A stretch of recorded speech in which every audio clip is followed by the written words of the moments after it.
Cansadas, desatando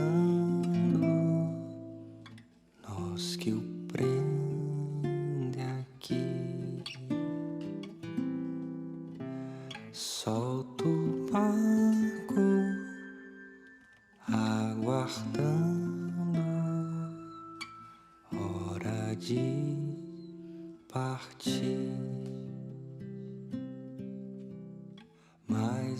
Eu sou a videira verdadeira, e meu pai é o agricultor. Todo ramo que, estando em mim, não dá fruto, ele corta, e todo que dá fruto, ele poda, para que dê mais frutos ainda. Mas a uva tem que ter amor para trabalhar com ela, porque se não tiver amor para trabalhar, não aguenta não, porque a gente chama a mãe da mão de obra. Aí quando Deus diz, fala com ixi, só tem mão de obra. Não. Onde é a cultura que não tem mão de obra hoje? Não conheço, até agora não conheço. Né? Por natureza, o trabalho missionário ele é frequentemente feito na ponta da lança, em circunstâncias que apresentam barreiras linguísticas, culturais, sociais, políticas e espirituais. E em tais situações, missionários e suas famílias são muitas vezes feridos na batalha. Assim, missionários sendo feridos na batalha, isso não deve ser visto como uma exceção, mas como parte do custo da missão. Por isso, o cuidado pessoal e pastoral com o missionário é tão importante. Eu creio que aqui no Brasil o assunto tem sido levantado mais e mais, e boas práticas têm surgido e se multiplicado, o que é muito positivo, graças a Deus. Mas algo que ainda falta é uma ação preventiva, ou seja, não apenas tratar dos missionários quando passam por um abatimento, um sofrimento, mas atuar para que eles sejam fortalecidos, sobretudo no Senhor e na sua palavra, em suas convicções de fé, para que estejam preparados se e quando a tempestade chegar.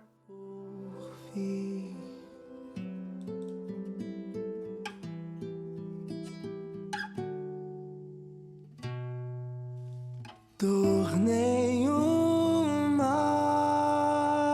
se compara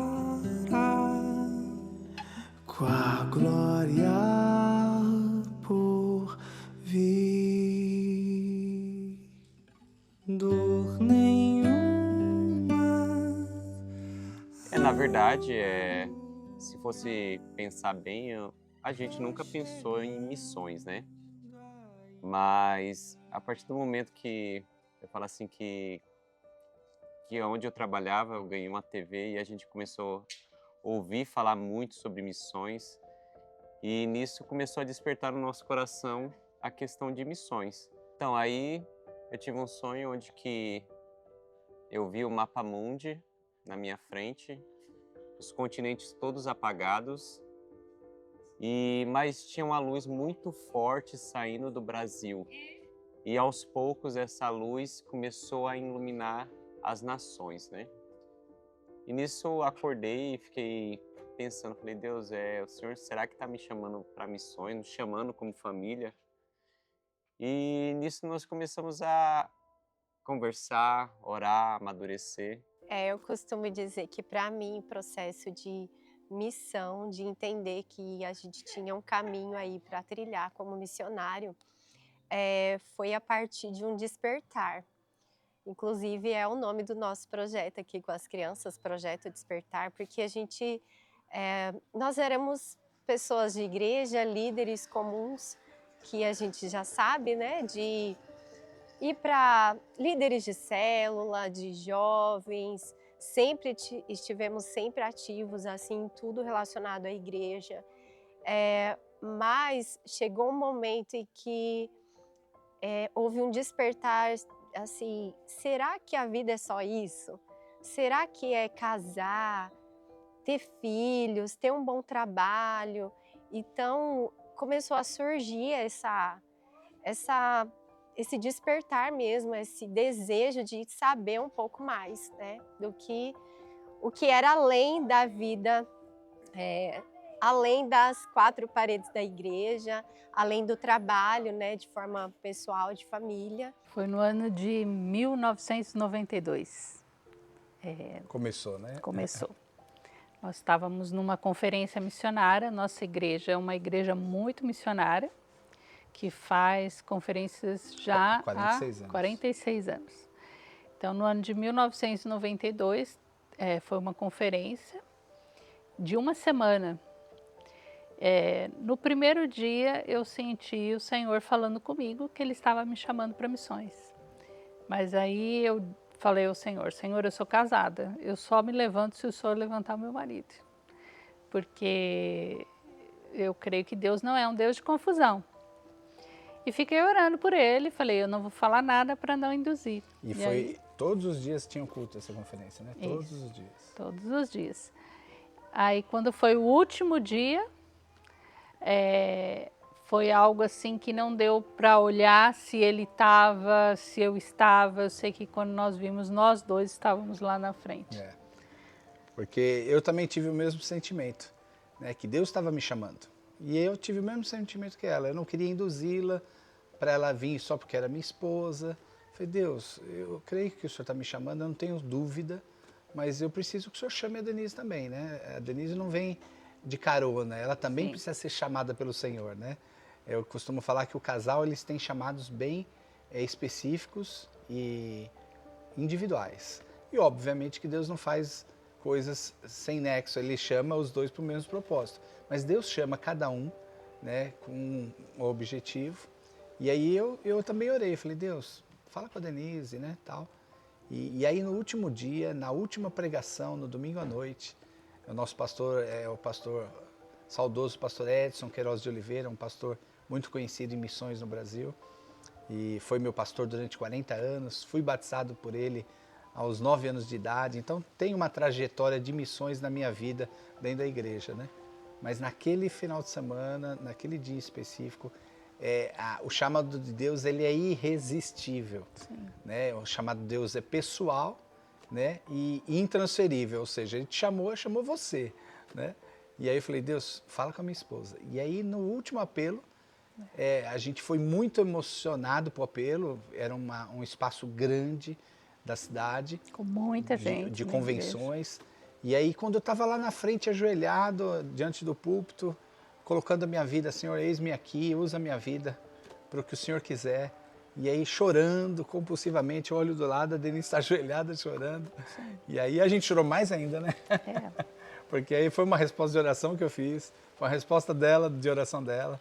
E aí Deus fez tudo perfeito mesmo, chamando os dois naquela noite. Então, o chamado, na verdade, é uma ordem. E é uma ordem para todos, né? Eu vejo assim, né? A gente fala, um é missionário, outro não. Não.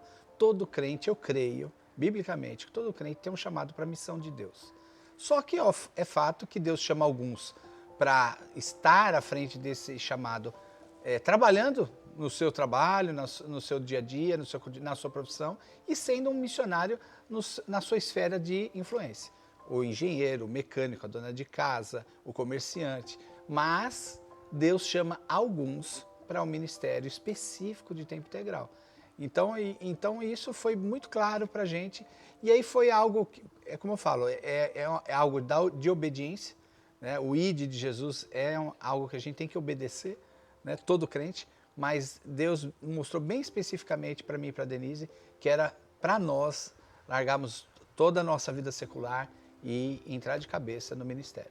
É algo inconfundível, né? Quando a gente ouve a voz do Senhor, a gente não tem dúvida. O pastor Edson falava assim, quando você tem uma convicção, você e Deus têm a certeza. O mundo pode ir contra, o mundo pode duvidar, mas você e Deus têm essa certeza da convicção. E convicção é algo que não dá para você explicar em palavras, né? De fato, o preparo ele é baseado em suas convicções, na busca que você faz dentro das áreas para as quais o Senhor lhe chamou. Que a gente precisa estar entendendo cada batalha que eles vão travar. E como você bem falou, não são batalhas só espirituais, aquelas que são travadas nos céus. são batalhas interiores. Quando você abre mão do convívio com a sua igreja tão amada, convívio com seus familiares, você abre mão da vida dentro da sua própria cultura e se insere em com uma outra cosmovisão. Então, tudo isso são desafios que mexem com aquele que está na obra do Senhor em todas as áreas, tanto na área do sustento pessoal, da família, como na área emocional. E isso, claro, vai mexer também com sua vida física, a respeito do envolvimento do crente com a obra missionária. Entendendo que o crente está ligado à evangelização mundial desde o seu chamamento para Cristo. É algo inerente à vida cristã. A gente não pode desassociar a vida cristã da sua responsabilidade e privilégio de testemunhar do Salvador e anunciá-lo desde sua cidade até os confins da terra. Todo cristão, e os missionários não são exceção, precisa de fortalecimento. Fortalecimento físico, emocional, relacional e espiritual. E eu creio que uma grande ajuda aos missionários é serem relembrados com certa regularidade sobre as suas convicções de fé. Porque, em última análise, o que segura o missionário em seu campo não é o envio da igreja, os frutos do trabalho ou mesmo o companheirismo dos colegas, mas as profundas convicções que ele ou ela tem de que o Senhor o colocou ali.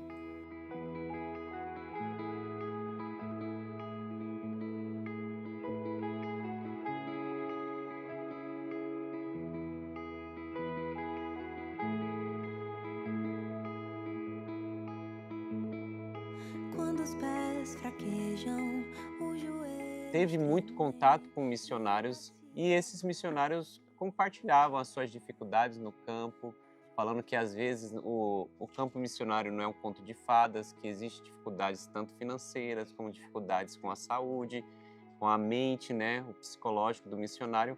Então, na verdade, a gente veio para o sertão já sabendo que a gente iria enfrentar muitas coisas, né? Mas eu falo que a maior dificuldade, né, a realidade, não foi nem o relacionamento com o pessoal, com as pessoas. Eu falo que a maior dificuldade foi estar sozinho, né? Num lugar onde que você não conhece ninguém. Não tem família, pessoas novas que você conheceu. Então você não tem muito relacionamento, né? Então você se sente isolado mesmo, né? Pessoas e de ambientes que a gente tanto gosta e se sente bem. Então, mesmo que a gente vá consciente da obra que o Senhor tem a fazer e já tendo uma expectativa até bem colocada sobre o campo para o qual a gente vai, a gente chega naquele local e percebe necessidades que a gente não percebia antes. Então, como eu falei, a falta de contato com pessoas amadas, os desafios espirituais da comunidade onde a gente trabalha, que a gente tem uma realidade mental, mas quando lidamos com ela no dia a dia, isso faz toda a diferença. Porque às vezes um prospecto, ele não apresenta temperatura, não apresenta cheiro, não traz o paladar da alimentação do lugar, e isso tudo nos influencia, tanto para o lado positivo quanto para o negativo. Só que acho que primeiro, em relação à questão do cuidado missionário à igreja, eu acredito que primeiro precisa partir do missionário, né? Então a igreja às vezes só sabe de uma necessidade do missionário se o missionário comunicar isso. Então, às vezes, o missionário que está no campo, ele encobre muito, né? Está tudo bem, está tudo certo. E, na verdade, nós precisamos passar para a igreja algumas necessidades que nós temos no campo, seja questão física, seja questão psicólogos, né? Então, para que a igreja consiga, de fato, suprir aquilo que há necessidade do missionário. O missionário não chega para o pastor dele e dizer, pastor, eu estou precisando. Claro, como eu falei, muitas vezes é por causa da preocupação, eita, eu vou voltar. Mas nós temos muitos pastores que têm um coração aberto. Falta esse retorno do missionário também. O missionário, ele precisa de cuidado. Isso é uma realidade. A agência, se for uma agência bem estruturada, uma agência que tem o cuidado como um pilar, ela quer oferecer esse cuidado. Mas essa comunicação entre o missionário, a igreja local, enviadora e a agência, eu acho que às vezes essa engrenagem, se ela não estiver bem certinha, trabalhando junto, ela causa muitos ruídos, né? Então, quando você está no campo, você tem muito medo de você compartilhar o que realmente está no seu coração, porque você tem o receio de que isso seja mal interpretado e aí você tenha que sair do campo por causa disso.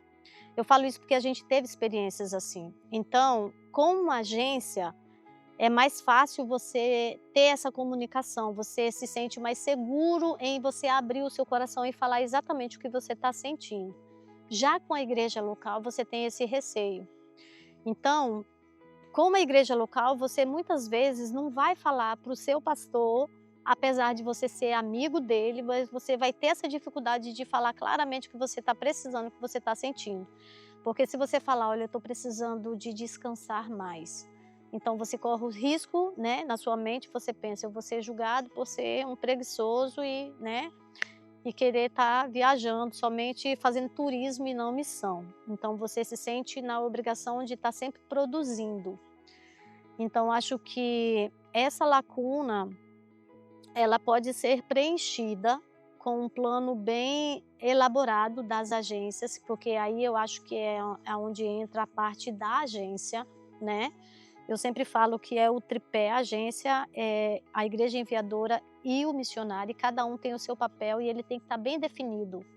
Então eu entendo que o papel da agência é de fazer essa conexão entre a igreja local e o missionário. Porque quando ela faz, ela ouve do missionário essas necessidades e ela traz como agência para a liderança local enviadora, vai ter um ouvido mais acurado, entendeu? Vai ter uma percepção melhor. Eu tenho vivido isso hoje, atuando na Missão Pioneiros como líder do cuidado, é uma das coisas que nós temos feito e a gente tem visto frutos, bons frutos dessa resposta pastoral, dessa resposta da igreja enviadora.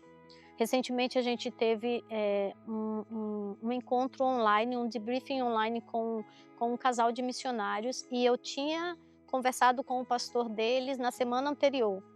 E aí ele falou assim pra gente, falou, olha, foi tão bom a nossa conversa com o pastor, a gente se sentiu assim tão acolhido. E aí eu falei, olha, nós estivemos conversando com ele, nós falamos para ele a importância do pastor. Ele precisa de ouvido para saber que o pastor dele se importa com ele, que o pastor dele quer ouvi-lo. E aí ela falou assim para mim, ele fez perguntas que ele nunca fez. A conversa de vocês com ele fez toda a diferença. Então eu acho que a comunicação é um pilar que causa muito ruídos. Então se a gente tem as estruturas funcionando com seu papel definido e ela funcionando direitinho, isso o campo ganha e o missionário vai ficar mais saudável no campo por mais tempo. O cuidado ainda é algo bem novo, bem recente, né? Nós que estamos nessa caminhada há muito tempo, a gente percebe isso. Mas, para mim, sem sombra de dúvida, a maior lacuna que existe é entender que quem está no campo não é um missionário ou um casal de missionários, mas é uma família de missionários. Então, quando a gente conversa na igreja, meu marido é pastor de igreja, também missionário. Então, quando a gente conversa em igreja, quando a gente conversa em agências missionárias, a gente percebe que o foco está muito na figura do missionário, do homem. Né? E existe uma esposa que acompanha e passa por todas as situações com esse marido. Aconteceu um fato de quando a gente precisou em alguns anos de material escolar para o Davi. para Ana.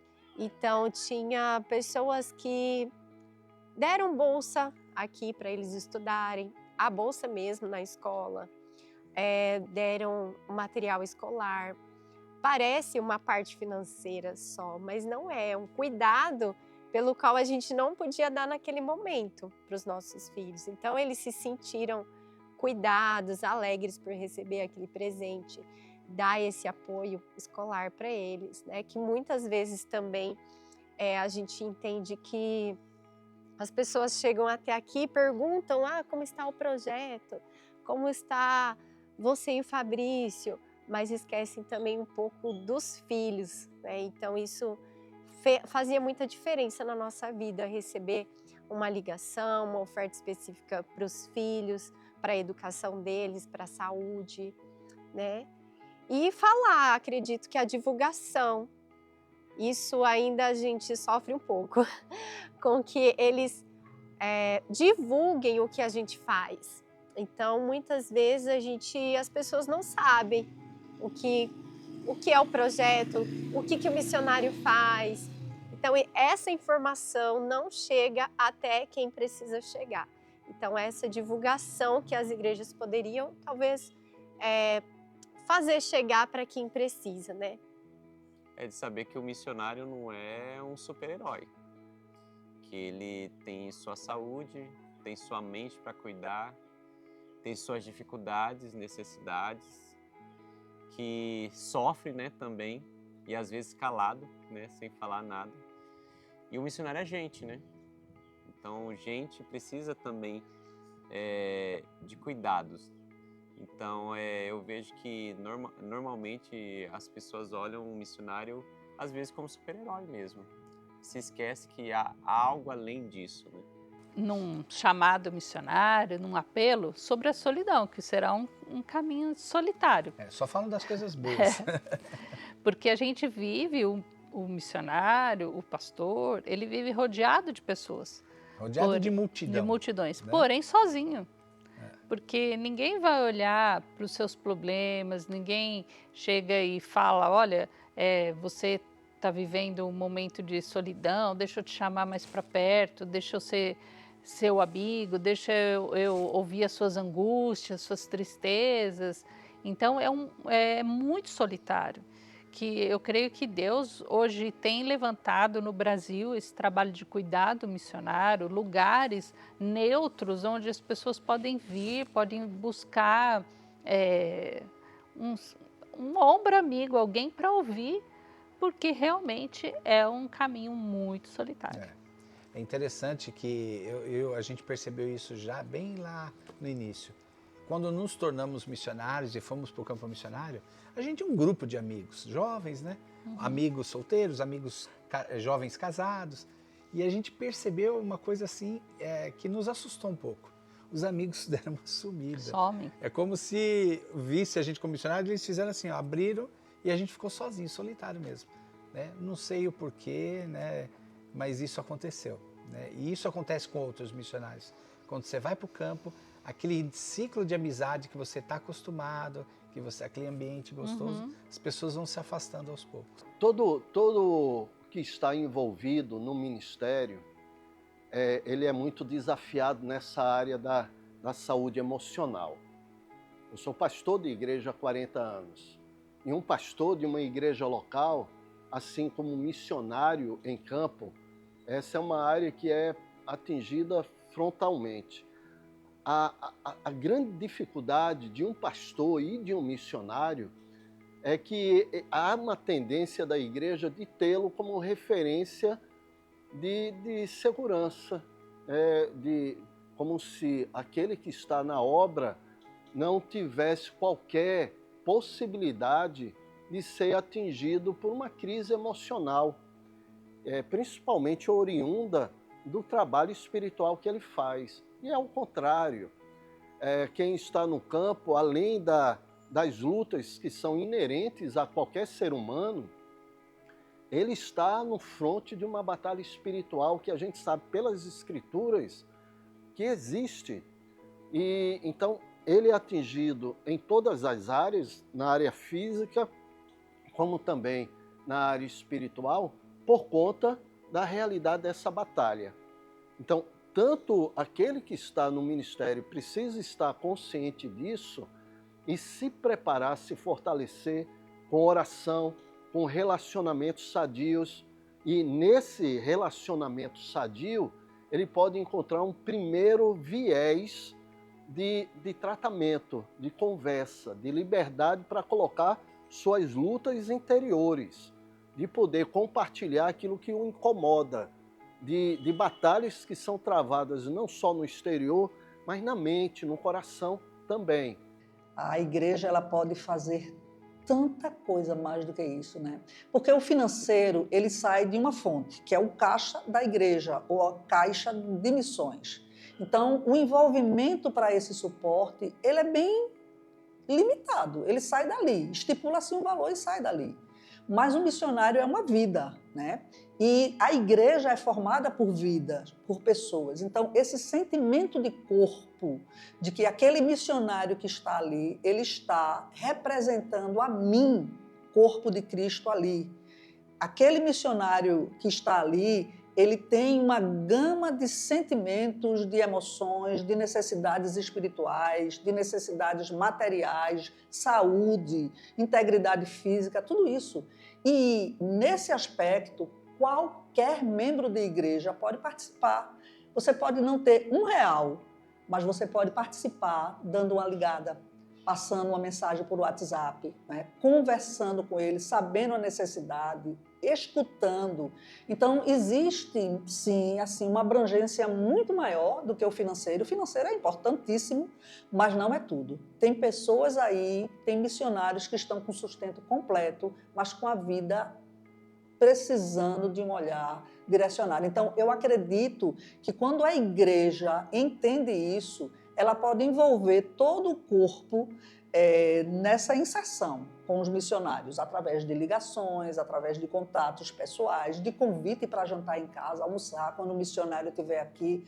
Então, existe muita coisa a ser feita que pode ser feito por qualquer pessoa, não somente pela igreja como instituição, mas os membros eles podem se envolver diretamente e é uma bênção quando isso acontece. De tê-los assim de uma forma especial, de dizer, cara, o missionário está lá na ponta, foi chamado por Deus, desceu o poço, vamos estar aqui segurando a corda, vamos estar apoiando, vamos estar perguntando o que ele precisa, vamos estar ligando no dia do aniversário dele e tal.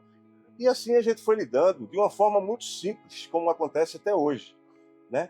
Muito simples, é o contato, é quando a gente fala do café. Muitas vezes a gente vai visitar um missionário no campo, eu não preciso levar R$1 de oferta. Ele só quer ser ouvido, a gente senta, eu faço café, eu tenho o prazer de sentar e servir e ouvi-lo, né? Muitas vezes ele precisa ser ouvido e a gente tem momentos maravilhosos ali de comunhão e recebemos assim o feedback de alguns missionários agradecendo, né, por aquela visita, por aquela oferta, aquele contato. Então isso realmente é maravilhoso demais. Hoje eu tenho experimentado conversar com missionários online.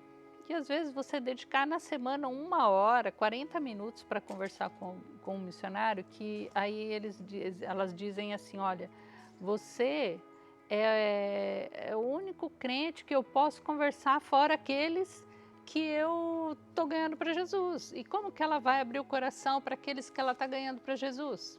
Então, ela fala assim, você é a única pessoa, é o único momento dessa semana que eu posso conversar com um crente normal. E ser eu mesmo. Ser eu mesmo, a gente orar, conversar, ela falar das suas máscaras, lutas. Né?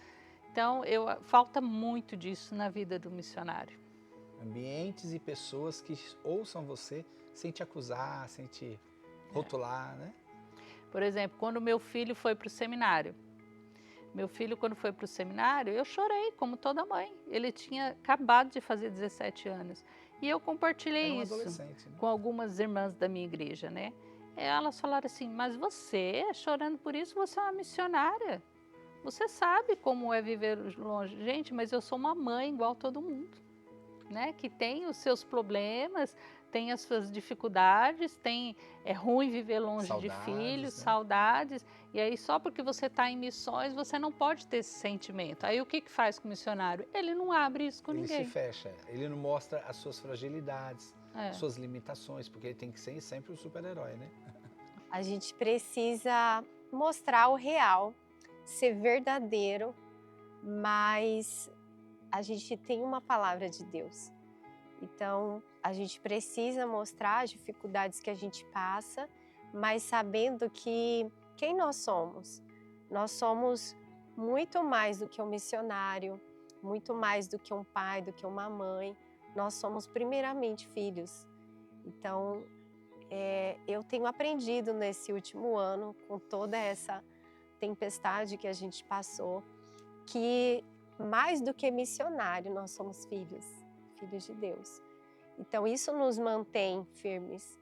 E se nós, missionários, entendermos isso, que o primeiro lugar que a gente precisa estar é no nosso secreto, é saber quem nós somos, a nossa identidade, então acho que a gente vai conseguir passar a mensagem que a gente precisa passar, sem trazer esse olhar, essa personalidade de coitadinho, que a gente não é. E também sem dizer eu posso tudo, eu posso carregar tudo. Eu ouvi um vídeo esses dias que me chocou um pouco. Meu esposo é corredor, então era de um rapaz que ele se inscreveu para uma corrida de 400 metros. Só que ele se preparou para correr 100 metros. E aí, quando deu a largada, ele saiu correndo em disparada. Só que no meio do caminho, ele não teve mais fôlego. E ele não sabia que a corrida era 400 metros. Então, ele ficou bem para trás e se cansou, porque a vida missionária não é isso. Não é você entrar e sair correndo e disparado e dizer, agora eu sou super-herói, faço tudo, eu resolvo tudo. E, de repente, no meio do caminho, você se vê desgastado. Então, a gente tem que ter esse cuidado, essa preocupação de saber que nós somos filhos e tem que ir com calma. Eu acho que é os dois extremos, né? O do missionário que transparece ser o super-herói e do outro coitadinho, né? Mas também a Paty respondeu tudo a pergunta toda, mas também às vezes a própria cobrança das pessoas faz com que você se torne um coitadinho. Porque a gente ouviu testemunho assim, bem palpável de pessoas que falam assim, eu não vou ajudar mais o projeto porque as crianças estão muito limpinhas. Exatamente. Então aí a gente sabe o que a gente vai fazer, então, mas tem pessoas que se permite ser manipulado, né? Não sei se essa é a palavra, por mantenedores, né?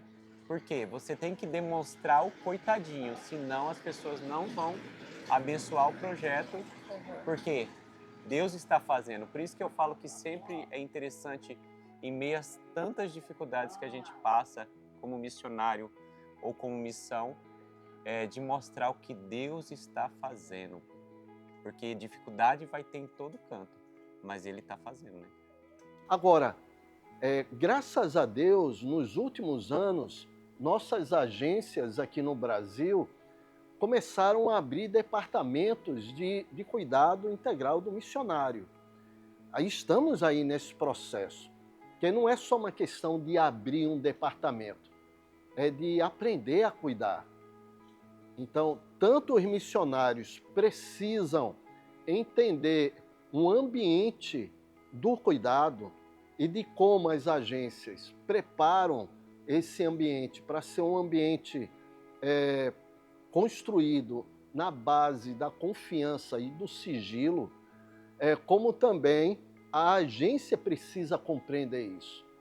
Há cerca de 20 anos atrás, quem fazia o que a gente chama de cuidado hoje era a direção de uma agência. Então, essa direção tinha a responsabilidade do zelo pelo resultado no campo, como também tinha a responsabilidade de ver se o missionário estava bem. Hoje a gente desmembra. A equipe de cuidado não tem preocupação, não deve ter preocupação com a estratégia de campo, dos resultados do campo. A preocupação da equipe missionária é como está o missionário, como está a família, como a agência pode colaborar para que eles estejam bem, a família, no campo. Marido, esposa, filhos. Então, essa geração que nós estamos vivendo aqui no Brasil é de formação, de conscientização e de aprendizado a respeito do real cuidado do missionário. Então, quando o missionário entende que essa equipe não vai estar tratando sobre estatística ou campo, mas está preocupado com a situação geral da família, espiritual, emocional, física, e que a equipe está ali disposta a que eles estejam bem para então estarem realizando a obra para a qual eles foram chamados, se instala um ambiente de confiança, em que o missionário pode abrir o coração, pode ter ouvidos preparados para atender essa demanda pessoal do missionário e da sua família e se estabelecer ali um caminho de cura, ou de fortalecimento, ou de restauração. Então, o ministério de pessoas que lidam com o cuidado é determinante no resultado ali no campo, porque a família se sentirá segura em permanecer no campo, sabendo que vai ter o apoio e a assistência que eles tanto precisam na continuidade da obra.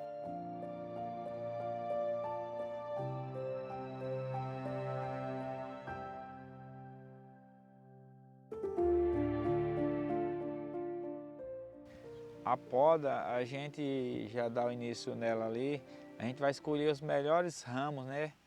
Os melhores ramos para poder dar bons frutos, porque aquele ramo que a gente vê que não é um bom ramo, que não vai dar fruto, a gente corta ele e joga fora, né? Então a gente fica com os melhores ramos para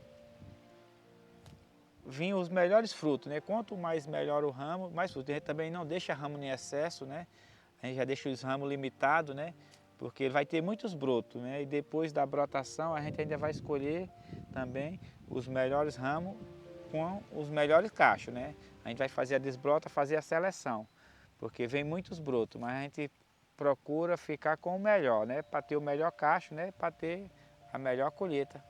Eu diria que o cuidado, ele é melhor entendido quando a gente traz o conceito dele. Ele precisa partir da ideia de que ele é integral. Então, o prático significa olhar o ser humano, né, o missionário, por inteiro. E um sujeito, uma pessoa por inteiro, ela precisa de todas as esferas. Ela precisa de apoio espiritual, emocional e físico. Dentro dessas três facetas da nossa existência, né, humana, aí são vários especialistas, várias áreas de atuação. Então, nem sempre a pessoa vai estar precisando de todas as facetas, a não ser que ela esteja dentro de um esgotamento. Aí ela já está comprometida nas três esferas, física, mental e espiritual. É importante dizer que o esgotamento, a síndrome de burnout, vai até o espiritual, não é? Deixando a pessoa ressecada, às vezes com dificuldade de acreditar, de crer.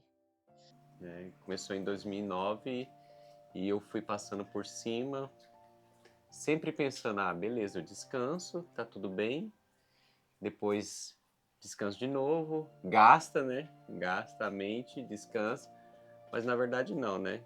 Fala assim que a gente usa, né? Luciano Subirá fala que a nossa saúde é que nem cartão de crédito, mas dá para usar que a nossa mente é que nem cartão de crédito. Se você usar e não pagar, vai chegar a fatura. Então foi um processo silencioso, assim. E eu falo que todo processo silencioso vem acompanhado de pequenos sinais, né? Um dos sinais é você acaba deixando de fazer aquilo que você mais gosta.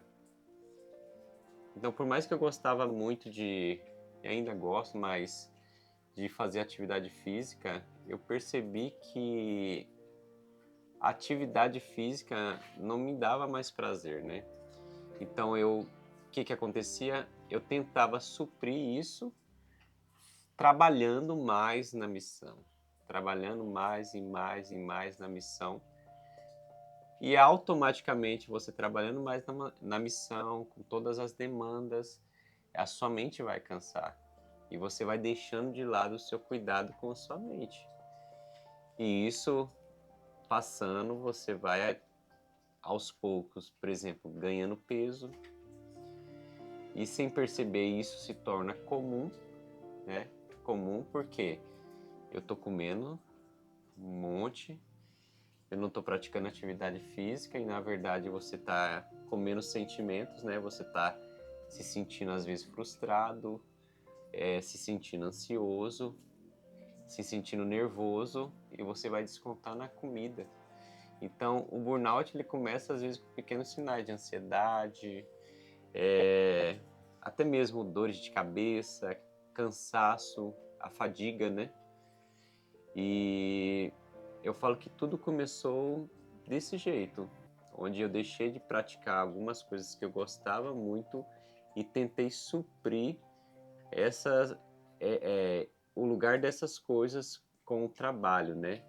Ou para suprir uma necessidade da própria missão, eu acabei tentando abraçar o mundo de uma só vez, né? Então, na verdade, é uma dinâmica que nunca para, não é? Existe o cuidado que vai ser preventivo, classificando assim, e existe o cuidado que acontece in loco, não é? No culminar de uma crise ou de um adoecimento. Por exemplo, uma crise conjugal. Nem sempre o casal, a família, traz isso imediatamente quando a coisa está começando. Normalmente, né, vai rendendo entre eles até que se torna insuportável. Muitas vezes a agência e a igreja não sabem dessas etapas. Quando vai trabalhar, quando vai ouvir sobre isso, o problema já está num nível bem maior. Então, nessa hora, os cuidadores, sejam da igreja ou sejam da agência, eles vão, de modo protocolar, de acordo com como eles funcionam, como eles entendem, trabalhar dentro daquela crise. É preciso que retornem, é preciso que vá alguém até o campo e trabalhe com eles, é preciso que mande eles para uma instituição onde eles possam ser atendidos por uma semana, por exemplo. O que é preciso, o que é viável financeiramente e em que nível, em que grau está essa crise. Porque a partir do grau, da dimensão do que seja, é necessário às vezes retirar a família do campo.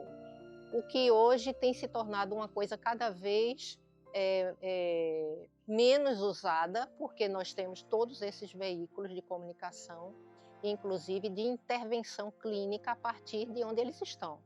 Então, no meu trabalho, muitas vezes, pessoas em depressão não precisaram retornar ao campo como em décadas passadas. Elas foram tratadas à distância, sem precisar deixar o campo. Mas vai haver, na prática, uma identificação do que é que convoca essa equipe de cuidado para trabalhar. Qual é o assunto, qual é a demanda. E, a partir daí, criar critérios de como atender essa família ou esse indivíduo.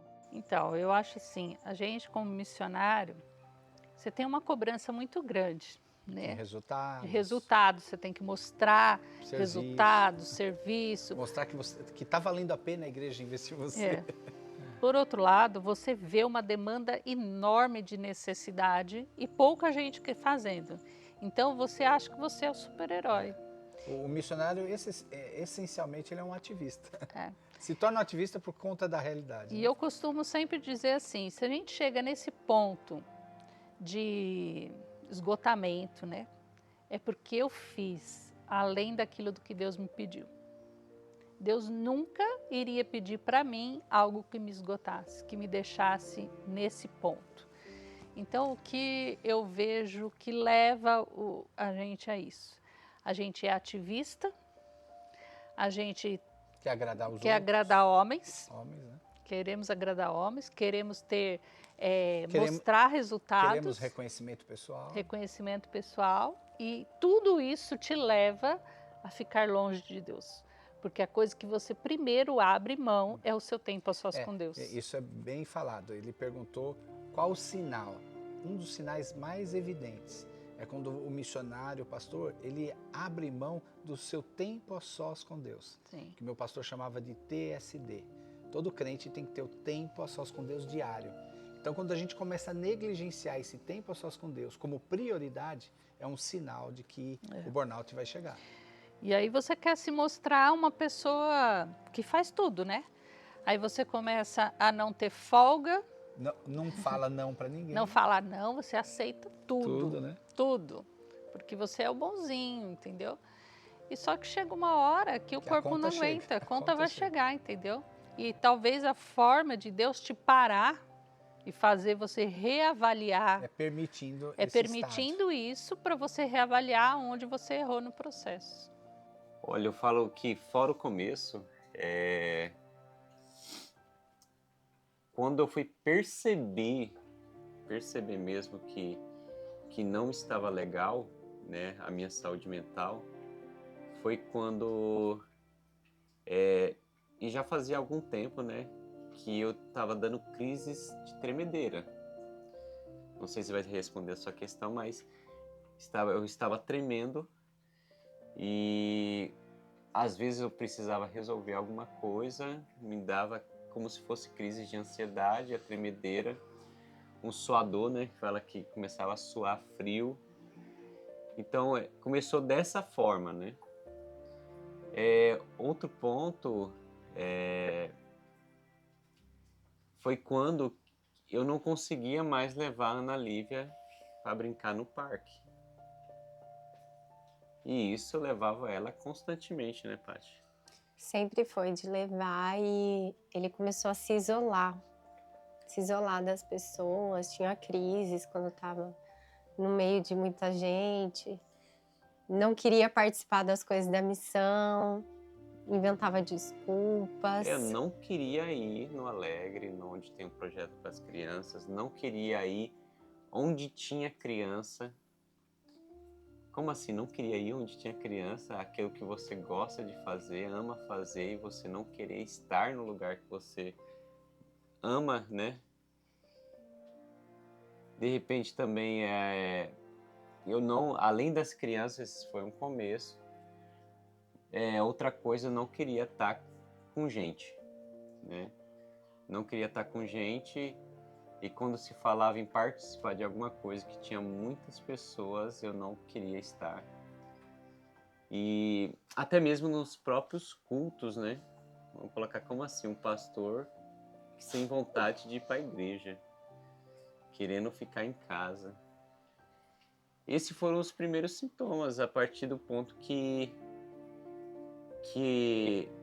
eu percebi que tinha algo errado, foi quando, acho que pra mim, foi querer ficar só no quarto, dormindo, cansado. E eu falei, Paty, tem alguma coisa errada, né? Então, foi quando realmente passou pela cabeça, eu preciso de ajuda. Que qualquer igreja que tenha uma agência missionária local, né, que tenha um núcleo de missões local, ela precisa ter inserido no seu quadro de cuidado pessoas específicas para trabalhar em áreas específicas. A gente precisa ter conselheiros espirituais para que possam embasar as feridas que foram criadas, porque elas existem muito. Às vezes a gente romantiza bastante e vê traumas na vida da gente que, para serem curados, precisam de tratamento. Como também precisa ter alguém que cuide dessa área psicológica, psicólogos, psicanalistas e pessoas que tratem disso aí. E eu ainda acrescentaria uma área, sabe, que é a área de educação escolar, porque muitas crianças saem daqui e passam por um processo de educação completamente diferente do nosso e vêm com lacunas também nessa área.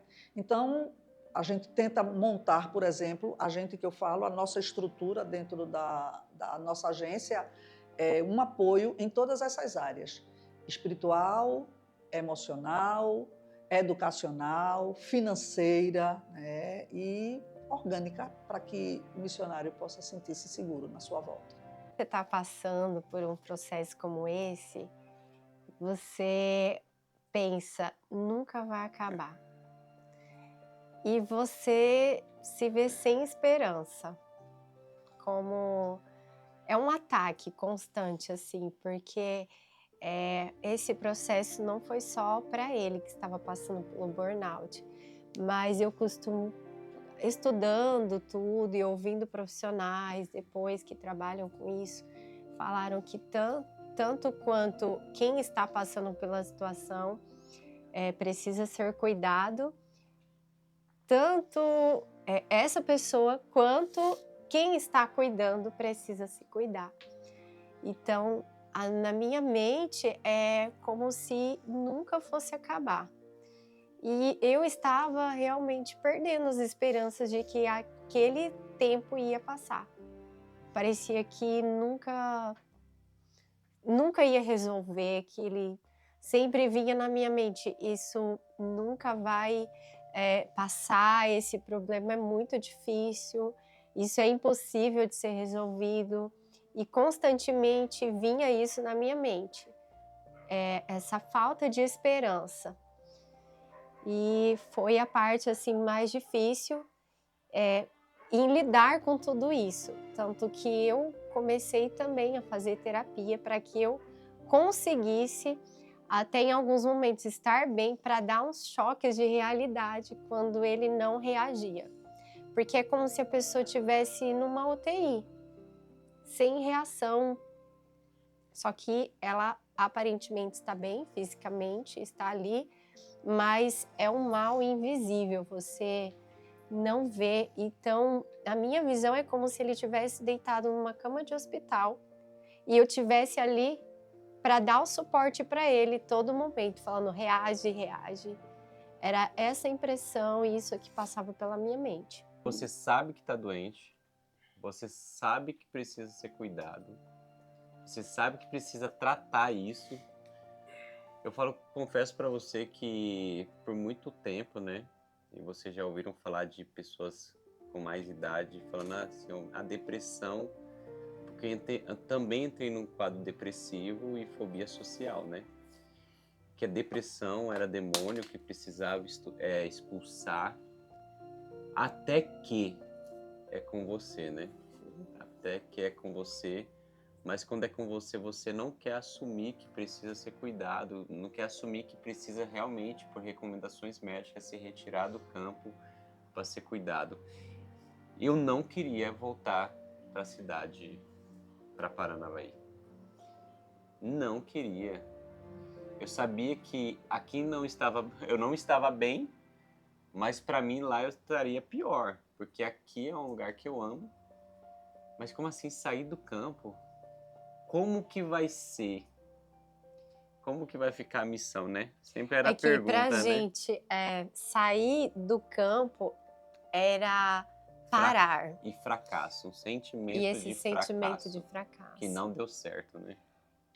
A volta, a gente falou ainda agora um pouquinho, né? Que ela é geralmente bem difícil a depender do movimento que foi feito. Quando a gente fala em volta, a gente precisa entender que a volta ela pode ser natural, terminou aquele tempo, foi tudo programado e organizado para voltar. Bem mais fácil assim, porque você organizou-se para isso. Mas existem voltas prematuras, existem voltas que não estavam programadas, não foram alinhadas. Então, essas são mais difíceis de serem acomodadas, né? Eu acredito que uma das coisas importantes para ser feita é uma pré-volta, precisa haver da parte da igreja local e da agência missionária um alinhamento para essa volta, mesmo que ela seja repentina, precisa haver uma conversa, olha, vocês vão voltar, a gente vai precisar de um tempo, reorganizar as coisas e a vida e tudo, né? Já estávamos entrando no 7º ano em missão. Então a gente entendeu que realmente Deus queria que a gente parasse. Não era parar, era pausar. A terra precisava descansar. Para quê? Para que a gente voltasse de novo com um novo fôlego, com novas expectativas. Então isso hoje é muito claro, mas foi um processo muito difícil de aceitar. Isso, por né? mais sabendo que era necessário um ano de descanso, de pausa, que Deus já tinha falado para a gente descansar, voltar para Paranavaí, mas o sentimento de fracasso permaneceu, né? Por quê? quando você sai do campo e retorna para sua cidade natal, para você há uma autocobrança, porque as pessoas às vezes começam a perguntar, mas por que você voltou? Por que você está aqui? E como que vai ficar lá? Quem que vai cuidar de lá? E as crianças? E o projeto do balé? E o projeto na praça? E você fala assim, parou, acabou. Não sei, não sei. A única coisa que permaneceu funcionando foi o projeto na Alegre. Nós precisamos interromper as atividades da igreja, encerrar mesmo as atividades da igreja, encerrar as atividades do balé, do discipulado com as crianças. Então, você explicar isso para as pessoas que teve que encerrar, na sua mente era o quê? Você é um fracassado. E esse processo é como viver um luto. Você está deixando algo que você ama para trás. Você está recomeçando. Foi um processo realmente muito doloroso, porque é o luto, você estava ali, mas de repente você teve que deixar e falar, com Deus agora, se Ele quiser manter a missão, é Ele que vai manter. E mesmo correndo todo o risco, a gente foi obediente em parar, em dar essa pausa, mas foi um processo muito difícil, foi um processo de luto realmente, de sentimento, deu tudo errado. A gente parece que tudo aquilo que aconteceu naqueles 5 anos atrás, é como se tivesse... Você esquece. E só se lembra da dificuldade. Mas foi uma decisão muito importante e muito necessária, e a gente teve muito apoio de muitas pessoas, né? E não é somente você que esquece, não. As pessoas esquecem, algumas pessoas esquecem dos 5 anos que você viveu aqui, os 5 anos que aconteceu na missão, porque a pergunta de algumas pessoas, né? Às vezes mantenedores mesmo, né? E aí? Não é como você tá, não. Você tá bem, você tá se cuidando. Mas a pergunta era o quê? E como que vai ficar a missão? Poucos, né? Poucos, mas... Alguns, a gente recebeu essas perguntas. E a missão? E aí, foi um processo de descobrir que a missão é a partir da nossa casa. A partir do nosso lar, a partir principalmente do casamento, quando se fala em família. Principalmente porque em 2024, o que Deus mais tratou conosco foi prioridade. Foi o casamento. Porque a partir da gente estar bem e unidos e passar por essa tempestade juntos, a gente vai estar forte para enfrentar toda a situação com filhos, com missão, com crianças, com qualquer desafio que vir pela frente.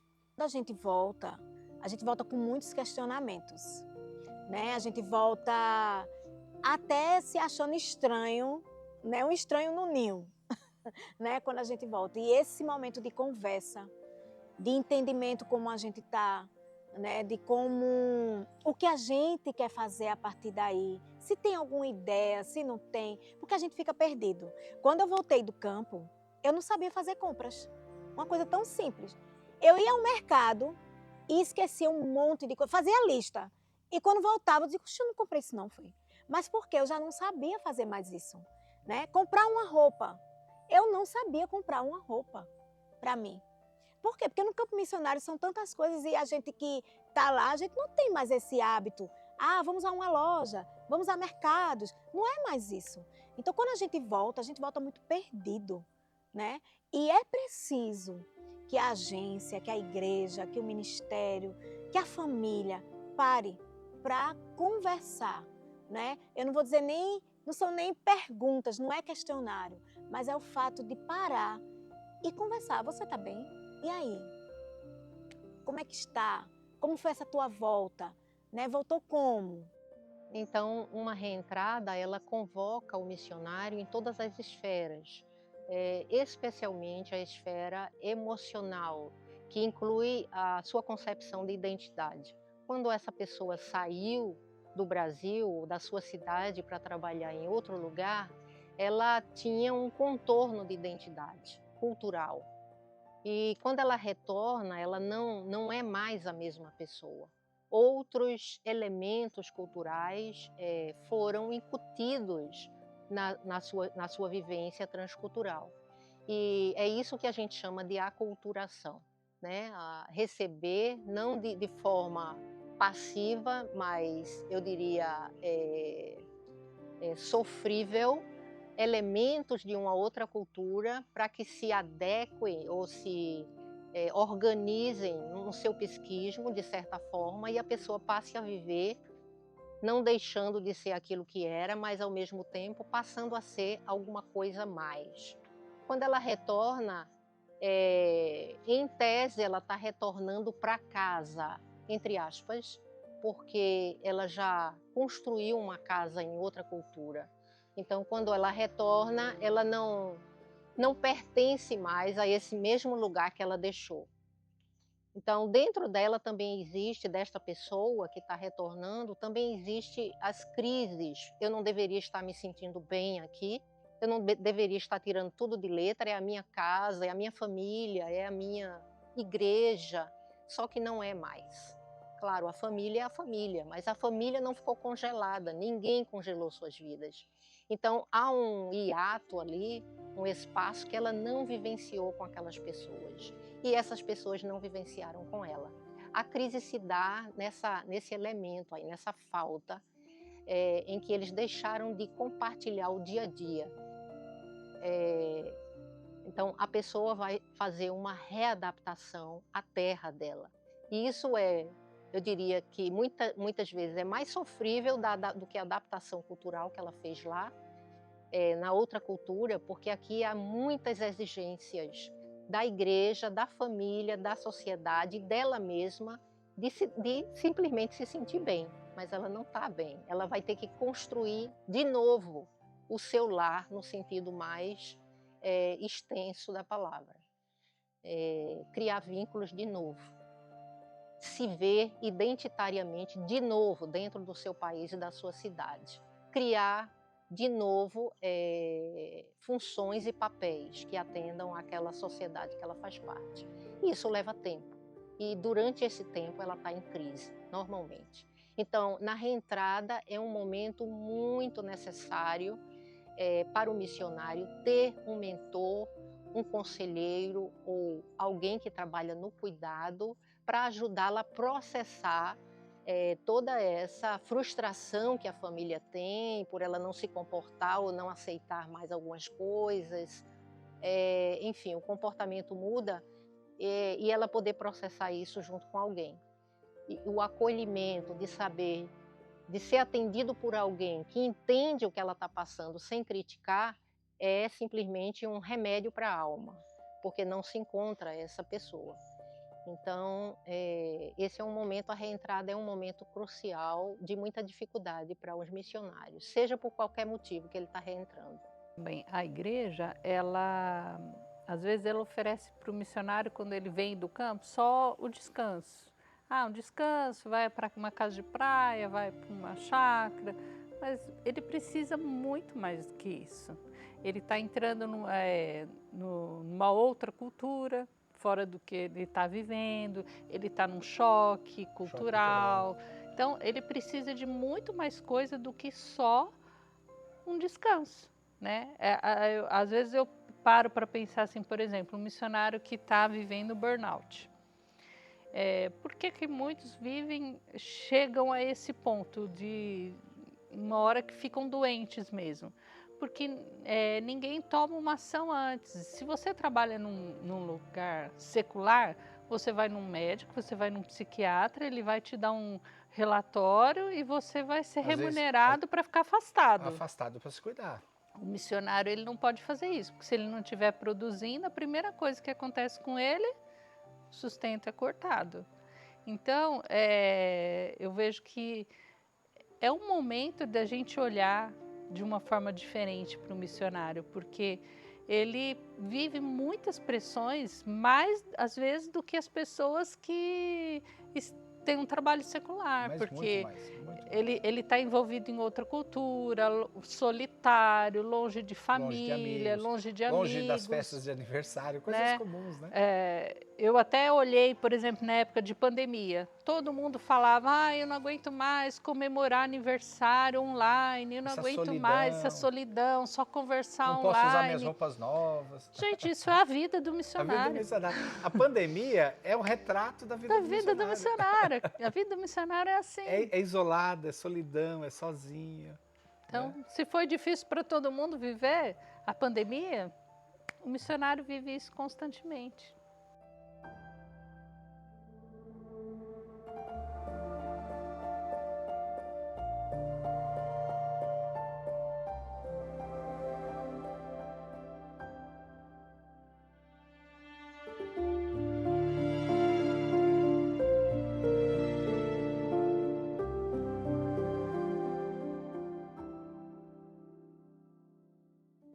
O processo dela é porque quando a gente colhe aqui, ela está nessa fase de coisa, ela está gastando energia, né? Ela está gastando todo o suplemento que você bota, ela está gastando para os cachos, que é os filhos dela. Então, quando você colhe, ela vai se repor. Ela vai economizar, você vai continuar adubando, botando água, que é para ela recuperar a energia que ela gastou no seu ciclo passado, que foi da safra. Então, ela gastou energia. Se você não adubar, não regar, não cuidar dela novamente, mas vai ser um cuidado onde ela não tem fruto, mas você vai cuidar para ela gerar os frutos que estão adormecidos lá dentro dela, ele desenvolver e quando você podar, ele ter aquele cacho bonito. Porque se você deixar ela na dormência, que ela está ali adormecida, mas se você não cuidar dela para ela recuperar as energias dela, ela vai dar, os frutos vai ser aqueles frutos fracos, né? Não vai dar bons frutos, porque você também colheu e abandonou, não tratou. Então, se ela não comer, se ela não beber, ela vai enfraquecer mais ainda, né? Então, você continua dando comida, dando a água a ela, que é para ela estar forte e quando você for podar ela, ela tem que ter bastante reserva para ela vir com bons frutos. Acho que o desafio maior, né? Inclusive, teve um dia que eu até pedi perdão para o meu pastor, foi a questão do orgulho. Uma coisa é você cuidar, é muito mais fácil você cuidar, né? Você carregar os outros, né? Como a Paty falou do paralítico, carregar os outros. Mas é muito difícil você se colocar na posição de ser cuidado, de ser carregado, né? E acho que o maior desafio, de fato, é reconhecer que você precisa de ajuda. Isso em todas as áreas, seja física, seja mental, seja espiritual. É reconhecer que você precisa ser cuidado em relação ao seu casamento, ser cuidado em relação a ser um bom pai. Mas o orgulho foi o maior desafio, com certeza. No processo todo, eu confesso que teve momentos que parecia que as minhas orações não passavam do teto. Parecia que Deus não estava ouvindo, parecia que além de me melhorar, eu só estava piorando. Mas em meio a tudo isso mesmo, de não sentir, de não ouvir Deus e até mesmo às vezes ter a dificuldade de ler a Bíblia, eu sabia que Ele estava ali, né? Eu sabia que tudo que eu estava passando seria como um instrumento de cura para outras pessoas. Por mais que eu não estava sentindo, não estava vendo nada acontecer, eu sabia que tudo isso seria um instrumento para outros, né? Eu tinha essa convicção também, porque eu sempre amei aconselhamento. Ouvi pessoas que tinham depressão, né? aconselhar de fato, mas quando é a sua vez, é bem difícil. A tendência da gente pensar, isso não só quem está no campo fora não, igreja local também acontece muito isso, é a gente entender que valorizar o ministério é priorizá-lo, né? E ele precisa ser prioridade dentro da prioridade que ele tem, tá? Quando eu sou líder de uma igreja ou missionário fora da minha igreja, no campo, e não entendo isso e priorizo o ministério à minha família, aos meus filhos, isso pode dar uma desandada, uma desorganizada séria na família, né? E a intenção do líder é a melhor possível, é servir a Deus integralmente, com toda a força que tem, né? Mas se ele parte para esquecer, por conta do ministério, da primeira prioridade dele, que é a sua família, vai haver prejuízo para essa família, né? Então, ele precisa entender realmente qual a escala de Deus, né? Primeiro, Deus nem é o ministério, primeiro é Deus. Se você tiver tanto tempo para o ministério que não tenha tempo para Deus, está errado. É Deus, tua família, teu ministério. A gente chegou no Paraná, eu já estava, já tinha sido identificado o burnout, né? Já tinha começado o processo de tratamento com a medicação para depressão, ansiedade e também para dormir. Você passou pelos profissionais, Passei né? pelos profissionais, psiquiatra, psicólogo, e precisei realmente entrar com a medicação. Mas chegando no Paraná, eu falo assim que teve algumas coisas que foi muito bom assim em relação ao processo de cura, né? Uma delas foi a questão da atividade física, porque eu consegui voltar a fazer aquilo que eu gostava. E até mesmo lá no Paraná, trabalhar naquilo que eu gostava, né? E esse foi um dos processos de cura, né? Outro processo de cura foi o cuidado com a nossa casa mesmo. Dar prioridade para a nossa casa, que por muito tempo, confesso para você, que eu tinha negligenciado isso. Devido a tantas demandas da missão, e às vezes tantas demandas da missão não. Eu falo que realmente demandas tem muitas coisas. Mas às vezes nós abraçamos ou inventamos muitas coisas para fazer. Porque a vida missionária não é uma vida de riqueza, né? Alguém já falou, você quer ser rico? Então não seja missionário. Por quê? Porque são outros valores, né? Então o missionário, na sua história, sempre teve algumas dificuldades financeiras. Até às vezes por falta de visão da igreja e tudo mais. Então tirar recurso financeiro para as férias, para uma folga, então às vezes o missionário breca, não vou tirar. E é aquele negócio, às vezes como que as pessoas vão ver isso. E isso é muito ruim. Eu e a Denise, por mais que a gente teve bastante limitação financeira ao longo dessas 3 décadas, né, principalmente quando eles eram criança, a gente priorizava férias anual. 30 dias de férias era prioridade. Pedia casas emprestadas, Pedia casa emprestada, na praia, chácara emprestada, na casa de alguém. Saía do ambiente que a gente trabalhava, saía do ambiente da casa família ou do ambiente de trabalho e tirava um tempo dedicado a eles. E eles viam em nós, os nossos filhos, que nós estávamos dedicando esse tempo para eles, valorizando eles. Isso é muito importante, muito fundamental para a saúde emocional da família, né? E eu vejo assim, hoje, nossos filhos já estão criados e tem algumas pessoas que a gente conhece também que viveram, né, o ministério, e hoje talvez os filhos não estão envolvidos no ministério, porque a gente ouve muito filhos de missionários falarem, a última coisa que eu quero na vida é ser como meu pai e minha mãe. Então, essas coisas, por exemplo, de falta de sustento, de férias, de folga, traz traumas, que aí eles futuramente, a última coisa que eles querem é viver isso. E às vezes, em alguns casos, o pior, os filhos de pastores e missionários abandonam a fé. Na minha mente, prioridades. E aí, prioridades, você pensa o que está sendo prioridade, né? Qual que eu estou demandando mais tempo. Então, eu sabia que a prioridade era estar com o Senhor, porque também burnout não é falta de Deus, né? A gente sabe que é algo que você plantou e que você está colhendo. O seu corpo, ele responde, a tua mente responde.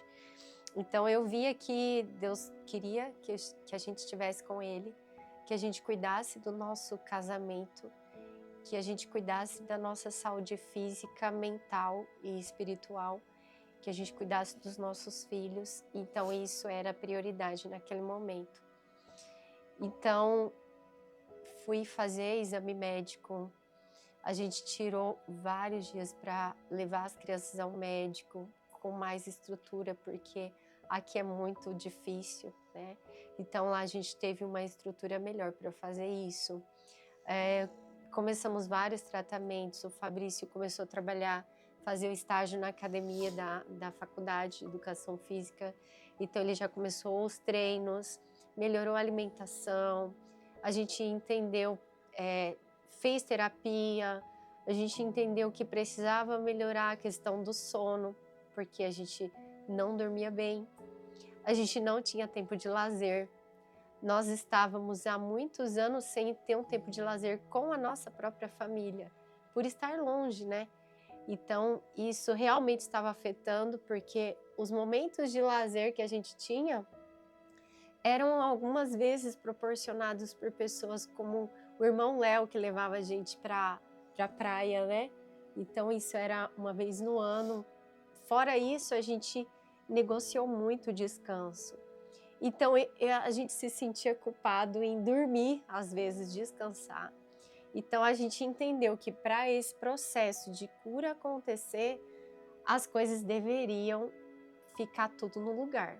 E realmente a gente só se deu conta de que estava muita coisa fora do lugar, se desligando daqui e podendo ir para lá, e aí a gente conseguiu enxergar. É como eu falei, eu acho que todos têm uma parcela de responsabilidade. Eu vejo que a igreja enviadora, acredito, tem até uma parcela maior.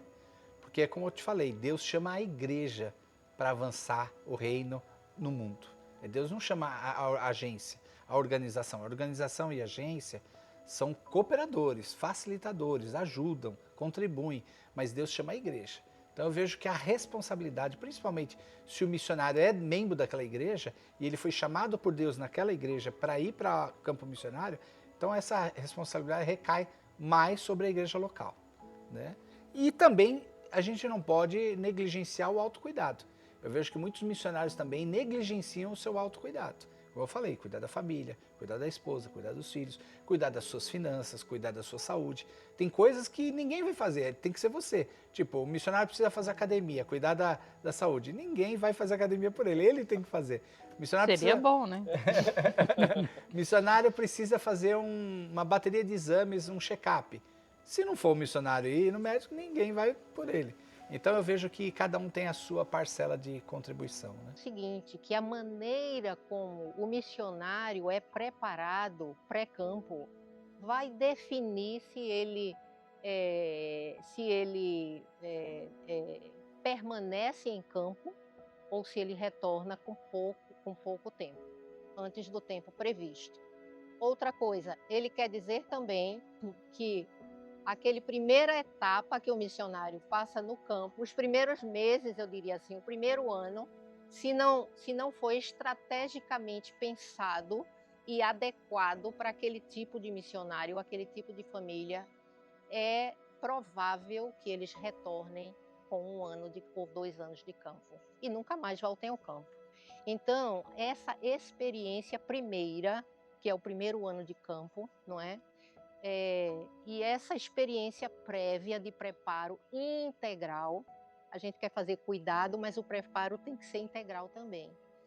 É imprescindível para a gente ter longevidade de um missionário ou de uma família no campo. Então, pensar em algo preventivo é trabalhar bem, sem pressa, o seu missionário para o campo. Se na avaliação geral desse missionário você entende que ele está imaturo em alguma área, é necessário que isso seja dito assertivamente, porque você quer o melhor para esse missionário e você não quer que ele gaste todo esse tempo de preparo e investimento financeiro para com um ano ele retornar por conta desta área que você já previa. Então, pressa nesse processo de envio, às vezes, vai ter como consequência retornos prematuros. Eu acho que o Brasil ele está caminhando, né? Está começando a engatinhar nessa questão do cuidado. Então, muitas agências ainda enviam sem uma base de cuidado muito bem planejada. Então, nós precisamos planejar melhor como enviar esses nossos missionários. Então, se houver um planejamento e houver uma orientação bem dada, ele vai permanecer lá por mais tempo. Seja um solteiro, seja um casal com filhos, a estrutura emocional e a identidade que ele leva para o campo parte da igreja local.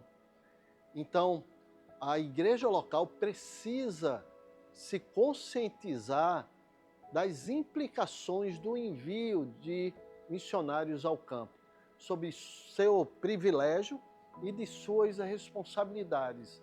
Então, a estrutura que o missionário tem na sua base é através da igreja local. A agência vai enviá-los ao campo, vai dar a estrutura deles no campo, mas a base da identidade deles sempre será a igreja local, daí a importância. O que você for realizar, a tua prioridade é a tua vida com Deus. A vida com Deus.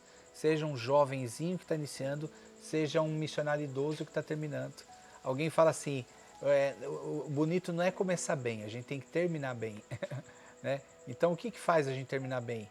É a gente estar com Deus o tempo todo. Eu tenho uma frase de um desconhecido que fala assim, Deus está mais preocupado com o processo do que com o resultado. Porque Deus vai fazer com você ou apesar de você. Deus vai fazer. Eu falo, vai fazer comigo ou semigo. Mas no processo, Deus vai lapidar o teu caráter ao caráter de Cristo. Então Deus está mais preocupado em nos moldar ao caráter de Cristo do que propriamente o que a gente vai fazer para Ele. Né? Deus vai fazer independente da gente. Mas então o meu conselho é esse, se apegue com Jesus. Ah, mas um missionário pastor é natural? Não é natural. Não é natural ele ter uma vida íntima com Cristo, não é natural. Né? A gente faz muitas coisas para Deus, mas tem muita gente que não está com Deus. Né? E isso no campo se perde bastante. Uhum. Você pode estar à frente de uma igreja e você não está tendo tempo com Deus, pessoal. Estou falando preparar sermão, preparar estudo. É vida íntima com Deus. Então o meu conselho é esse, do começo ao fim, se agarre a Jesus, busque Jesus, tenha uma vida íntima com Jesus, que isso é o alicerce para a gente chegar no final bem. Deixarei 4 ou 5 conselhos. Primeiro, cuide da sua vida com Deus. A sua fé em Cristo é o seu tesouro mais precioso. Assim, não negocie os momentos devocionais, mesmo debaixo das pressões do campo, do ministério ou da própria alma, porque tudo irá conspirar para que você negligencie aquilo que define quem você é e o que você faz, que é o seu relacionamento com Cristo. Portanto, persevere no seu tempo com Deus. Segundo, priorize a sua família. Não é segredo que a família ela é a instituição mais atacada em nossos dias, tanto no campo das ideias, das convicções, quanto também das práticas, relacionamentos e tradições. E priorizar a família tem sido uma ordem amplamente repetida em toda parte, porém pouco praticada. E de forma simples, eu creio que priorizar a família é dedicar tempo, atenção e oração a ela. Terceiro, tenha um modelo de descanso. Em muitos casos, a agenda missionária ela não permite desenvolver uma rotina semanal de descanso. Isso acontece. De toda forma, é importante abraçar e praticar o ensino bíblico da pausa, seja semanal ou periódica. E lembre-se que o descanso ele é bíblico, ele é necessário para o cuidado pessoal e o cuidado familiar, e o descanso também promove frutos ministeriais, visto que pessoas exaustas, elas tendem a refletir pouco, tomar decisões ruins e não conseguem perseverar. Quarto, mantenha relacionamentos saudáveis. O relacionamento é possivelmente a melhor ferramenta de trabalho no universo missionário. Portanto, não se envolva com conflitos desnecessários e lembre-se que nem toda luta é a sua luta. E tenha em mente também que manter um bom relacionamento com a sua equipe, com o seu grupo, com aquele com o qual você é chamado a trabalhar, isso irá determinar em boa medida o rumo do seu ministério. Eu colocaria mais ou menos assim: se você lida com pessoas difíceis, tenha paciência. Se são pessoas muito difíceis, tenha longanimidade. E se são pessoas extremamente difíceis, tenha amor. Quinto, siga sua visão e o seu chamado. Envolver-se com tudo é a melhor receita para nada concluir. Tenha uma visão clara e um ministério definido. Projete o que você, de acordo com o chamado e a direção do Senhor em sua vida, gostaria de ver concluído em 5 ou 10 anos.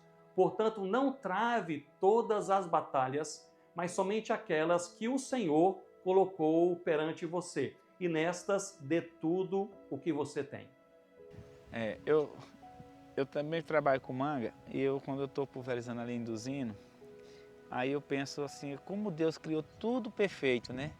Aí eu vou numa linha de manga aqui, aí tem, como eu tava falando, tem 3 pés de manga assim na fileira, aí tem, esse tá cheio de flor, chega a tá florado, esse não tem uma flor, e esse também, bem florado, né? E ele tá no meio, então, aí eu tava pulverizando e eu refletindo, né? É igual a palavra de Deus, né? Você está ali pregando, falando de Deus para aquela pessoa e a pessoa está ali entrando no ouvido e passou direto. Então ele não pegou nada daquilo. É igual aquela planta. Ela está passando água, está passando o adubo, a comida dela está passando e ela não está nem aí. Que nem diz o ditado do popular. Ela não está nem aí, ela está passando direto, então ela não está pegando nada. Porque a outra que pegou, ela cresceu e vai dar fruto.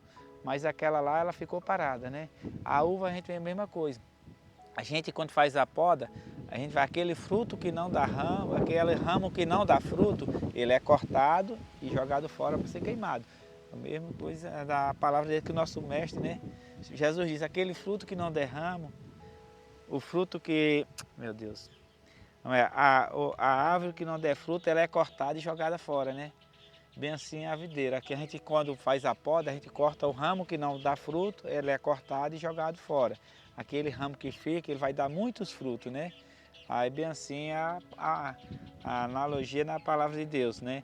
Aquele que ouve a palavra e não crê e não dá crédito, ele não vai a lugar nenhum, vai sempre permanecer. E tudo que eu creio assim, tudo que acontece é porque Deus permite, né? A gente tem a bonança e tem as dificuldades, né? Porque quando a gente perde eu não murmuro, porque assim, como eu conheço a palavra de Deus, tudo que acontece é com permissão dele. Se a gente perdeu a safra, é porque Deus permitiu. Mas ele pode multiplicar na próxima, né? Eu sempre oro a Deus assim, o Senhor pode multiplicar, porque o Senhor multiplicou os pães e os peixes no deserto. Eu posso estar com a safra aqui, para o olho do homem não dá quase nada, mas Deus pode fazer ela multiplicar. Quando eu vendo manga lá do outro lado, os compradores chegam, não dá carrada, diga aqui abençoada, que Deus multiplica, que sempre sobrou e sempre vai sobrar, porque Deus multiplica, né? E sempre a gente calcula uma coisa e dá outra, sempre a mais, porque Deus sempre dá o melhor, né? Porque Deus sempre dá o melhor para a gente.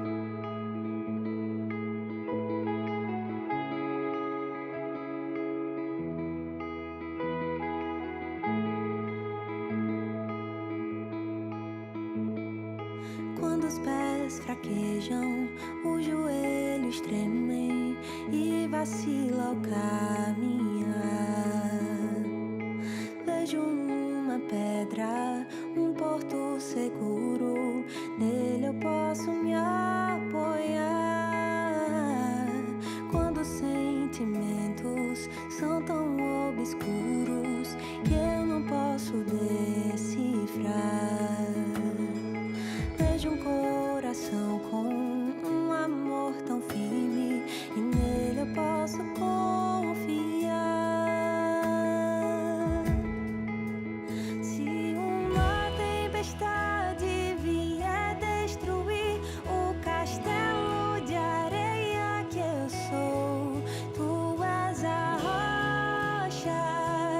Olá, meus irmãos, tudo bem? Eu espero que vocês tenham gostado do primeiro documentário do projeto Documentando no Caminho, um projeto que é braço do projeto O Caminho para a Ásia. No nosso canal do YouTube você vai encontrar materiais adicionais ainda desse primeiro documentário. Nele você vai encontrar podcasts e também uma aula sobre cuidado missionário com Carlitos. E já começamos a produção do nosso próximo documentário, que visamos lançar em 2026. E se você quer ser um parceiro e contribuir com esse e próximos documentários, vai ter um QR Code aqui na tela que você pode estar acessando e dando qualquer valor a qual está no seu coração. Meu irmão, de qualquer forma, sou muito grato por isso e que Deus lhe abençoe.